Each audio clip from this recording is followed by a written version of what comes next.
PowerPoint, cours 3. Nous allons voir comment enregistrer notre présentation et comment créer une nouvelle diapositive. Pour enregistrer, je vais accéder à l'onglet Fichier. Dans cet onglet Fichier se trouvent d'autres boutons, notamment le bouton Accueil qui nous permet d'accéder à d'autres types de présentations et également celles qui ont été utilisées dernièrement, le bouton Nouveau qui revient au même que la première partie d'accueil et le bouton Ouvrir qui revient également au même que la seconde partie d'accueil. Vous trouverez également la zone information qui nous permet de récupérer des informations sur cette fameuse présentation, le bouton enregistrer qui nous permet de sauvegarder notre PowerPoint et qui, lors du premier enregistrement, équivaut à enregistrer sous. Et puis, si vous souhaitez directement l'enregistrer au format PDF, vous pouvez cliquer sur ce bouton. Vous avez également imprimé pour imprimer votre PowerPoint, mais nous y reviendrons. Partager, afin de le partager sur le cloud. Exporter et fermer, ainsi que d'autres boutons. Nous allons pour l'instant cliquer sur Enregistrer sous. Il nous propose Présentation PowerPoint. Je vais juste me contenter de taper Présentation. Vous avez la possibilité de l'enregistrer sous différents formats. Le premier format est le format le plus utilisé lorsque vous souhaitez avoir accès à votre PowerPoint, le modifier, le visionner, etc. Si vous avez une ancienne version des logiciels, choisissez plutôt PowerPoint 97-2003. Attention, cette version va jusqu'à la version 2003. Vous pouvez également par ici l'enregistrer version PDF.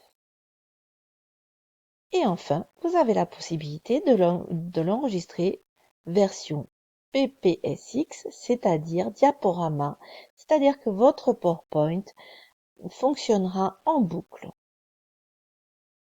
Pour ma part, je vais rester sur Présentation PowerPoint. Et je clique sur Enregistrer. Vous voyez que désormais, mon fichier se nomme Présentation. Je vais désélectionner Notes afin de retrouver ma diapositive sur toute la fenêtre. Et maintenant, je souhaite lui créer une seconde diapositive. Je reste pour ce faire sur l'onglet Accueil. Et voyez ici le petit bouton Nouvelle diapositive. Si je clique directement ici, il va me créer une diapositive de présentation toute simple. Je pourrais avoir d'autres choix. Donc je clique sur le petit triangle. Et là, j'ai la possibilité de créer une diapositive de titre, c'est-à-dire exactement la même que celle que nous avions. Une diapositive titre et contenu, c'est assez fréquemment celle utilisée. Une diapositive titre de section, afin d'activer les différents sous-chapitres. Une diapositive de contenu avec un titre lorsque vous avez besoin de comparer deux choses, par exemple du texte d'un côté et un graphique de l'autre. Et enfin, une diapositive avec un grand en-tête et deux petits sous-titres pour les deux présentations.